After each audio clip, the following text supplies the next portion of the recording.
देखिए, बड़ा दुर्भाग्य है कि जिन मुद्दों के आधार पर ये उत्तराखंड आंदोलन चला था कि हम उत्तराखंड के जो मूलभूत सुविधाएं हैं, मूलभूत अधिकार है, पानी, बिजली, सड़क, इनका जो मूल अधिकार था ज़मीन का, उनकी लड़ाई थी कि इसका दोहन होता था और इसकी हिस्सेदारी उत्तराखंड को नहीं मिलती थी। लेकिन वर्तमान में जो भू कानून की लड़ाई थी, तिवारी जी ने और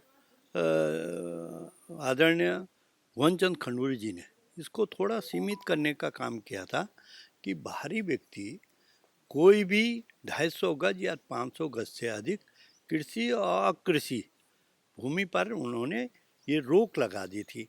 पर दुर्भाग्य है कि जैसे त्रिवेंद्र सिंह सरकार आई और भूमाफियाओं से मिल कर के इन्होंने इसको 12 एकड़ तक कर ली और उस सीमा को समाप्त कर दिया और सीधे सीधे एक संदेश दे दिया कि हम भूमाफियाओं के साथ खड़े हैं। हम उत्तराखंड के लोगों का जो फंडामेंटल राइट है कि इस ज़मीन का डेवलपमेंट हम कैसे करेंगे, इन्होंने खुली लूट मचाने का काम कर दिया और बेचने का, बाहर के लोगों को देने का काम किया। और आज आप पर्यटक के नाम पर देखेंगे तो आप जितने रिजॉर्ट हैं आप देख सकते हैं उत्तराखंड में किसके बन रहे हैं, उत्तराखंडी के।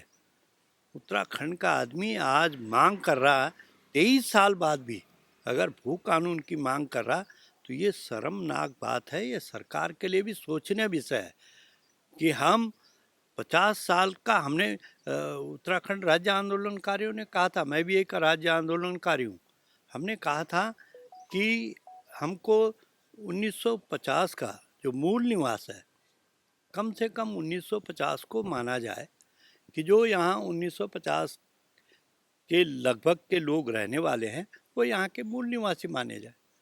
पर सरकार ने कहाँ कर दिया।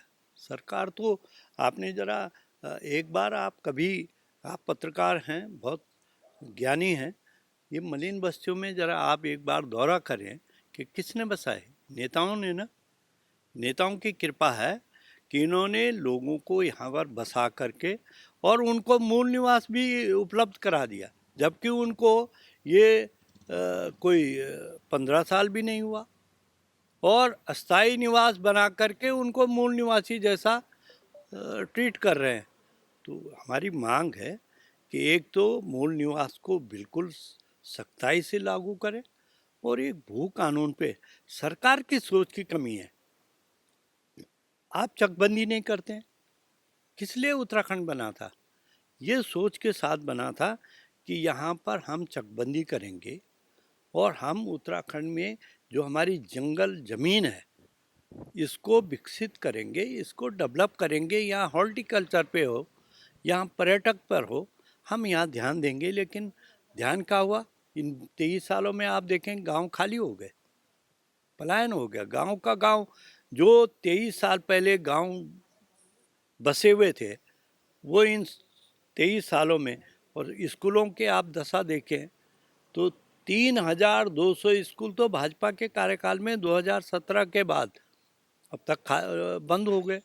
तो पलायन, बजाय रिवर्स पलायन करने के कि जो हमारे प्रवासी भाई थे वो इन्वेस्ट करते, आप जा रहे हैं अरब में, अरे आप उन लोगों को जो पलायन कर रहे हैं, अपनी जो पूंजी है वो बाहर लगा रहे हैं, वो निवास बाहर कर रहे हैं। अगर आप उनको रिवर्स पलायन करते, गांव में जाने को कहते, तो खेती भी बढ़िया होती और वहाँ निवास भी होता। तो सरकार की सोच की कमी है। सरकार केवल हेलीकॉप्टरों में चल रही है, फूल बरसा रही है, लेकिन उत्तराखंड के लोगों की कतई भी इनको न चिंता है, न रोजगार की चिंता है, न यहाँ शिक्षा की चिंता है, न स्वास्थ्य की है। उत्तराखंड बनाया था कि अच्छी स्वास्थ्य व्यवस्था देंगे, गांव तक पहुंचाएंगे, अच्छी चिकित्सा व्यवस्था गांव तक पहुंचाएंगे। लेकिन हालत यह है कि आज भी एक बच्चे को अगर करंट लगता है तो दर दर भटक रहा, को उसको वर्णवाद नहीं मिलता है। तो यही स्थिति अब 23 साल में है। तो किस लिए बनाया था भाई, क्यों शहादत दी थी? राज्य इसलिए बना था कि हम मूल निवासी यहाँ का इस जमीन और जंगल का और पानी का उपयोग कर सकें। कहने को हमारे पास दुनिया भर का पानी है और हमारी पानी और जवानी का उपयोग करने के बजाय भारत सरकार क्या कर रही है, हमारे नौजवानों का दुरुपयोग कर दिया, हमारे पानी का दुरुपयोग कर दिया। उसका लाभ उत्तराखंड को कतई नहीं मिल रहा। हम यहाँ पर पर्यावरण के नाम पर हम पूरे भारत का 70% जो हम पर्यावरण के लिए शुद्ध ऑक्सीजन देते हैं 70% उत्तराखंड देता है, लेकिन उसके बदले में हमको क्या मिल रहा?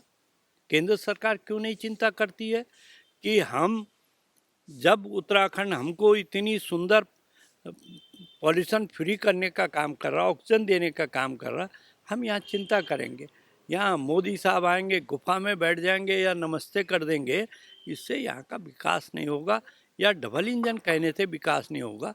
हमको धरातल पर विकास दिखना चाहिए और जो मूल हमारी मांग है कि हमारा भू कानून सख्ताई से लागू हो और हमारा जो मूल निवास का है उसको बहुत सख्ताई से लागू करके उनको हक हकूक का अधिकार दिया जाए। देखिए, इससे दो नुकसान हो रहे हैं। भारत सरकार को और प्रदेश सरकारों को इसमें सचेत होना चाहिए। एक तो जनगणना में डबल एंट्री हो रही है, वो यहाँ भी माने जा रहे हैं, वहाँ भी माने जा रहे हैं, और डबल एंट्री होने के कारण हम सही आंकड़े नहीं दे पा रहे हैं कि हमारी जनसंख्या क्या है, क्योंकि उनके आधार कार्ड यहाँ भी हैं, वहाँ भी हैं, उनके राशन कार्ड यहाँ भी है, वहाँ भी है, वोटर कार्ड यहाँ भी है, वहाँ भी है।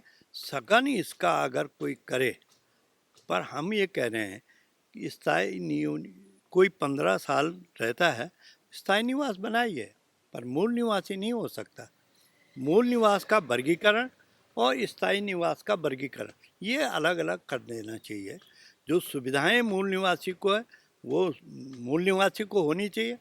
जमीन और जंगल पर उसका हक होना चाहिए, ये मूल निवास का अधिकार है। बाकी काम रोजगार के लिए अगर कोई है स्थायी निवास दे दीजिए 15, लेकिन वो मूल निवास वाला अधिकार नहीं दे सकते हैं।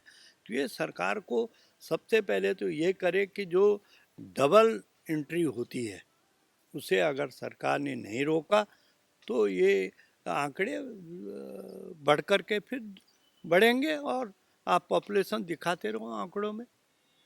सरकार का काम है कि सही जानकारी आम आदमी तक पहुंचाने का काम करे और वो मूल निवास का जो आदमी है, देखिए रोजगार के लिए पलायन तो करेगा, आखिर जब उसके रोजी रोटी पर आएगी तो क्या करेगा, क्योंकि रोजगार आप दूसरों को दे रहे हैं। जब आप एक छोटी सी काम जो बैरियर लगा करके आप टैक्स वसूली कर रहे हैं, जब आप ये दूसरों को दे सकते हैं, रोड बनाने का काम ठेकेदार बाहर से आएगा, बिल्डिंग बनाने का ठेकेदार बाहर से आएगा, तो यहाँ का जो आदमी है उसके मूल निवासी पर तो खतरा मंडरा रहेगा। ये सरकार को सोचना पड़ेगा कि इस खतरे को हम कैसे भांपें, ये सीधा सीधा हो कि ये कार्य मूल निवास के लोगों को आवंटित किए जाएंगे, तो जा कर के यहाँ का पलायन और यहाँ की स्थिति ठीक हो सकती है कि उनके हकों पर डाका न डाला जाए। देखिए, जो नेता हैं इनके अपने स्वार्थ हैं।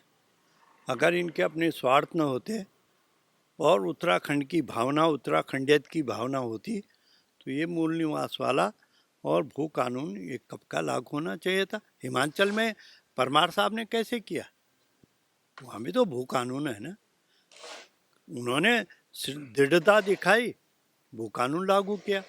यहाँ कोई परमार पैदा नहीं हो रहा, यहाँ स्वार्थी पैदा हो रहे हैं। यहाँ नेता जो हैं, जो भी बन रहे हैं वो स्वार्थ के लिए बन रहे हैं, और जब स्वार्थ ज़्यादा बड़ा होगा तो वो जनता का स्वार्थ नहीं देख पाएगा, निजी स्वार्थ उनका बड़ा है।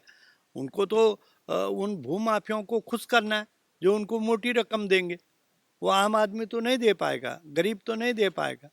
तो वो जब भूमाफियों के हाथों में सत्ता खेलने लगेगी तो निश्चित तौर पे ये रिजल्ट आएगा। आप हाई कोर्ट में एक फौज तो लंबी करते हैं, लेकिन पैरोकारी कोई नहीं करता। आज राज्य आंदोलनकारियों के मुद्दे आप बताएंगे कि 1994 की घटनाओं का आप आज तक सिविल कोर्ट में फैसला नहीं हो पाया।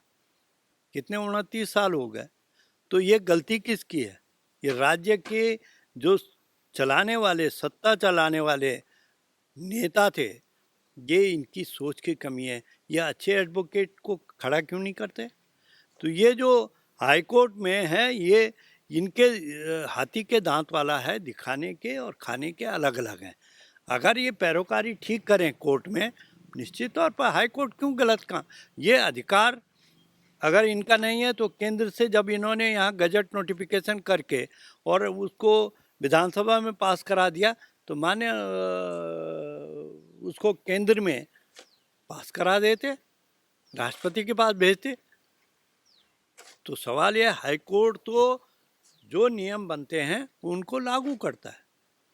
आप नियम बनाने का काम लोकसभा का, राज्यसभा का और विधानसभा का है, वो उनसे परे नहीं जाते हैं।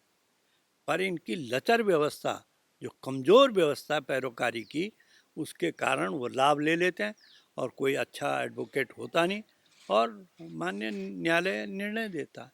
वही आंदोलनकारियों के 36 आरक्षण पे पहले क्या हुआ? पहले भी यह पैरोकारी नहीं हुई तो वो 10% जो तिवारी जी ने दिया था आंदोलनकारियों को, वो ख़त्म हुआ। ये कमी किसकी थी? ये नेताओं की कमी है, सोच की कमी है। जब एक सूत्री कार्यक्रम है कि जब फॉर्मूला बन जाए कि राम नाम की लूट है, लूट सके तो लूट, और फिर पछताएगा जब सरकार जाएगी छूट। तो जब इस फॉर्मूले पर सरकारें काम करेंगी तो भला कहाँ से होगा?